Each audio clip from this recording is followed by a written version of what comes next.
বিশ্বাসে মেলাই বস্তু তর্কে বহুদূর। বন্ধুরা, আমরা সবাই ছোটবেলা থেকে একটা কথাই শুনে আসছি, কিন্তু কখনো কি তোমরা ভেবে দেখেছো এই কথাটার আসল মানেটা কি? আজ আমি খুব সহজ করে তোমাদের সাথে সেটাই শেয়ার করব। দেখো, আমাদের এই ছোট্ট সংসারটা, এখানে আছে স্বামী স্ত্রী, মা বাবা, শ্বশুর শাশুড়ি, ননদ দেওর, কত রকমের সম্পর্ক। আর এই সব সম্পর্কগুলোকে ধরে রাখতে শুধু ভালোবাসা হলেই হয় না, সবচেয়ে বেশি যেটা দরকার সেটা হচ্ছে বিশ্বাস। কারণ যেখানে বিশ্বাস থাকে সেখানে অযথা সন্দেহ থাকে না, ঝগড়া কম হয়, মন খারাপ কম হয়। আর যেখানে সব কিছুতেই তর্ক, সন্দেহ আর অবিশ্বাস ঢুকে পড়ে, সেখানে ধীরে ধীরে সম্পর্কগুলো দুর্বল হয়ে যায়। তো বন্ধুরা, একটা সংসার চালাতে গেলে অনেক ধৈর্য লাগে, অনেক মানিয়ে নেওয়া লাগে, কিন্তু তার থেকেও বেশি দরকার একে অপরের অটুট বিশ্বাস রাখা। তুমি যদি তোমার প্রিয় মানুষটার উপর ভরসা রাখতে পারো, তাহলে হাজার সমস্যার মধ্যেও সেই সম্পর্ক টিকে থাকবে। তাই বলছি বন্ধুরা, তর্ক নয়, বিশ্বাস বাড়াও। কারণ বিশ্বাস থাকলে সম্পর্ক নিজের থেকেই সুন্দর হয়ে যায়। আর এমন একটা সংসার যেখানে ভালোবাসা আর বিশ্বাস দুটোই আছে, সেই সংসার ভাঙা কিন্তু এত সহজ নয়। আমি এই কথাগুলো বললাম একটা কারণেই বন্ধুরা, এখনকার দিনে দেখছো তো সম্পর্কগুলো আর আগের মতো টেকে না। কেউ বিয়ে করে নিচ্ছে, স্বামী স্ত্রী হয়ে সংসার শুরু করছে, কি আর কিছুদিন যেতেই ছোট ছোট কারণে আলাদা হয়ে যাচ্ছে। বিশ্বাসের অভাব, ধৈর্যের অভাব, এই দুটো জিনিসই আস্তে আস্তে সম্পর্কগুলোকে ভেঙে দিচ্ছে। সেই কারণেই ভাবলাম আজ তোমাদের সাথে এই কথাগুলো শেয়ার করি, যাতে আমরা সবাই একটু করে ভাবি আর নিজের সম্পর্কটাকে আরও সুন্দর করে তুলি। তো যাই হোক বন্ধুরা, আজকে কিন্তু প্রচণ্ড গরম। এই অতিরিক্ত গরমের মধ্যেই সকাল থেকে দেখো আমি কিভাবে আমার সংসারের সব কাজ সামলাচ্ছি। একদিকে তোমাদের সাথে কথা বলছি আর অন্যদিকে কিন্তু কাজও করে যাচ্ছি, দুটোই একসাথে চলছে আমার। এভাবেই আমি আমার সংসারটা সামলাই। আর আমি চাই তোমরাও যেন নিজের সংসারটা ভালোবাসা আর ধৈর্য দিয়ে সামলাও। আমার ভিডিওর মাধ্যমে যদি তোমরা একটু হলেও অনুপ্রেরণা পাও, তাহলে আমার এই পরিশ্রমটা কিন্তু সার্থক। তাই পুরো ভিডিওটা অবশ্যই দেখো বন্ধুরা, আর কেমন লাগলো জানাতেও ভুলো না।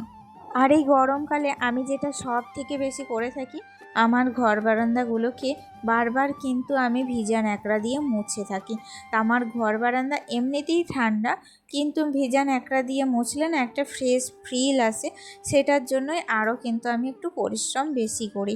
আর এদিকে আমার এই যে ট্রাঙ্কিটা আছে, এই ট্রাঙ্কিটা না প্রচুর পরিমাণে নোংরা হয়। আর এখন আমি বিছানাগুলো এই ট্রাঙ্কির ওপরেই রাখছি, আর বাকি যেটুকু আছে সেটুকু রাত্রিবেলায় জলের বোতল এটা ওটা রেখে থাকি। তাছাড়াও এখানে মিক্সার গ্রাইন্ডারটা সেট করা থাকে, এখানেই মশলাটা করি আর কি, কারণ এখানে প্লাগের সিস্টেম আছে, সুবিধাটা এখানেই হয়। তো যাই হোক, এখন কিন্তু ভেজা ন্যাকড়া দিয়ে আমি একটু এই যে টেবিল ক্লথটা প্রচুর নোংরা হয়েছিল, তাই এটাকে একটু ভালো ভেজা ন্যাকড়া দিয়ে চেপে চেপে মুছে নিলাম। তো একটু ফ্রেশ ফিল আসবে, ফ্যানটাও চালিয়ে দিয়েছি, তাড়াতাড়ি করে শুকিয়ে যাবে। আর তারপর কি বলো তো, রান্নাবান্না তো সব কমপ্লিট হয়ে গেছে।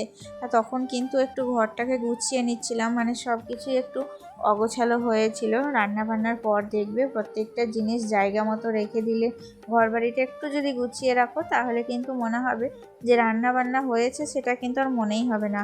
রান্নাবান্না হলে একটা কেমন খিচিবিচি যে লাগে না, জায়গাটা দেখতে বাজে লাগে। তো তারপর যদি একটু গুছিয়ে রাখা যায়, একটু পরিশ্রম করলেই কিন্তু এটা সম্ভব।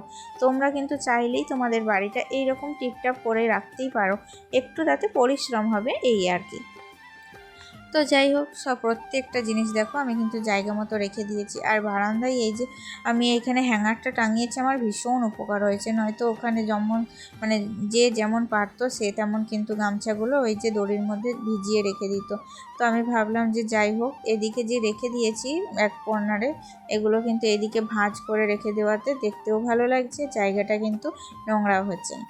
তো তারপরে গোটা ঘরটাকে তো ঝাড়ু দিয়ে নিয়েছি, ঘরটাকে মুছেও নিয়েছি। আর এখন পালা হচ্ছে বারান্দাটা ভালো করে ঝাড়ু দিয়ে বারান্দাটাকে একটু মুছে নেব। আর এখন ঘড়ির কাঁটায় বাজছে 12টা। বাবা কিন্তু চান করে আহ্নিক করছেন, কারণ বয়স্ক মানুষ সকাল সকাল স্নান করতে পারেন না। আমি জানি এখন গরম পড়ে গেছে, তো এই গরমের সময়তেও না মানে বাবা কিন্তু পারেন না, প্রচুর বয়স্ক তো। মানে দেখতে দেখতে আমার শ্বশুরমশাইয়ের কিন্তু 90+ তো জানো তো, সেই কারণেই এত বয়স উনি পেয়েছেন। এখনকার দিনে তো মানুষ এত বয়স পানি না, এখনকার অল্প বয়সে এত মানুষ মারা যাচ্ছেন যে কি বলবো। তো ভগবানকে আশীর্বাদ, মানে ভগবানের কাছে আশীর্বাদ চাই যে বাবা এভাবেই সুস্থ সবলভাবে বেঁচে থাকুক, আমাদের মাথার উপরে ছাদ উনি উনি যেন আমাদের এভাবেই যেন আলো ছায়া একটা বট গাছ যেমন দেয় সেরকমভাবেই যেন আমাদের দিয়ে থাকেন। তো আর এই যে জায়গাটা দেখতেই পাচ্ছ আমাদের বাড়ির বাইরে, এখানে যত যাবতীয় আমাদের বাড়ির যত লোক আছে সকলের এখানকার 12 মাসের জুতো এই জায়গাটায় রাখা হয়। কিন্তু বর্ষাকালে কি হয় বলো তো, এই জায়গায় জুতোর মধ্যে না মোটা মোটা কোনো ব্যাঙগুলো কিন্তু ঢোকে থাকে, তখন আমার এত ভয় লাগে যে কি বলবো। তাই দেখছি যে বর্ষা আসছে মানে জায়গাটাকে একটু পরিষ্কার করে রাখতে হবে যাতে ওরা বাসা বাঁধতে না পারে। আমি মানে সব থেকে বেশি ভয় করি জানো তো ব্যাঙকে।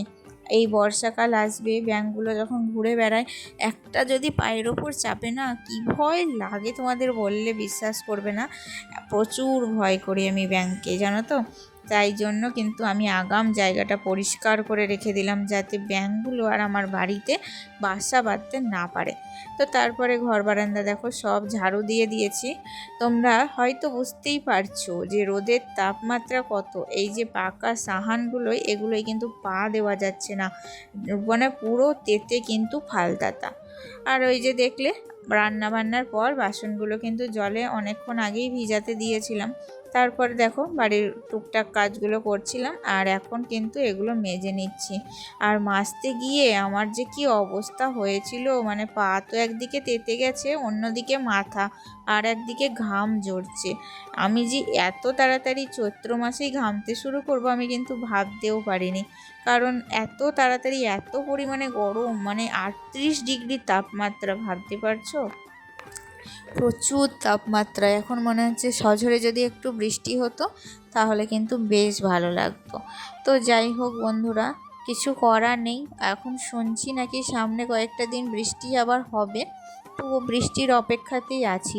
আমার গাছগুলোও কিন্তু শুকিয়ে যাচ্ছে দিনকে দিন জানো তো, তো ওদের জন্যও একটু বৃষ্টিটা চাইছি আমি আর কি, কারণ ওরা তো আমার প্রাণ। তো ওদেরকে যদি ভালো না রাখি তাহলে আমারও কিন্তু মন ভালো লাগে না। খুব মানে কষ্ট করে একটু একটু করে ওদেরকে বড় করেছি জানো তো, আমার শখের ছাদ বাগান আর কি।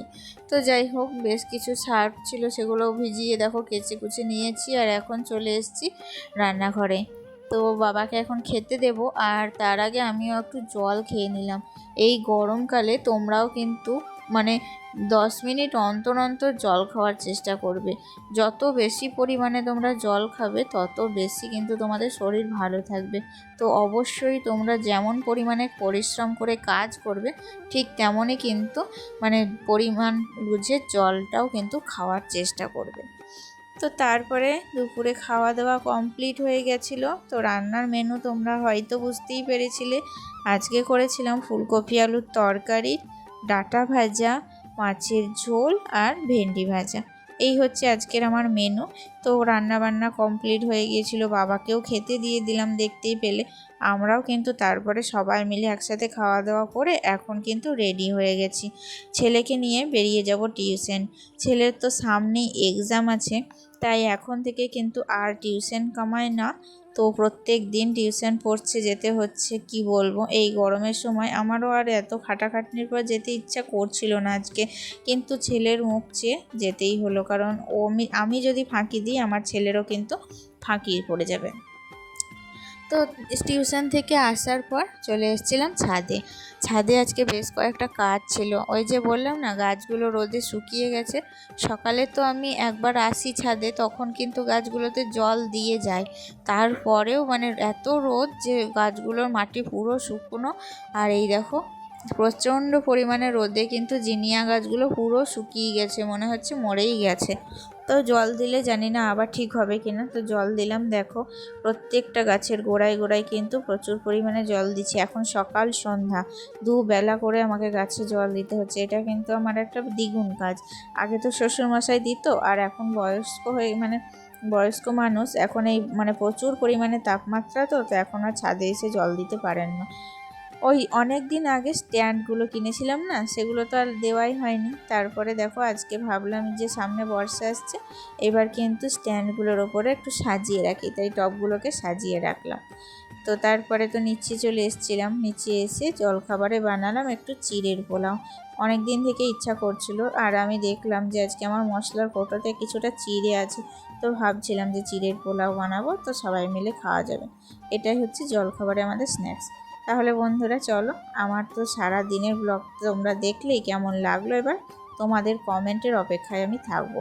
আজকে তাহলে এই পর্যন্তই, দেখা হচ্ছে নেক্সট ব্লগে। ভালো থেকো, টাটা।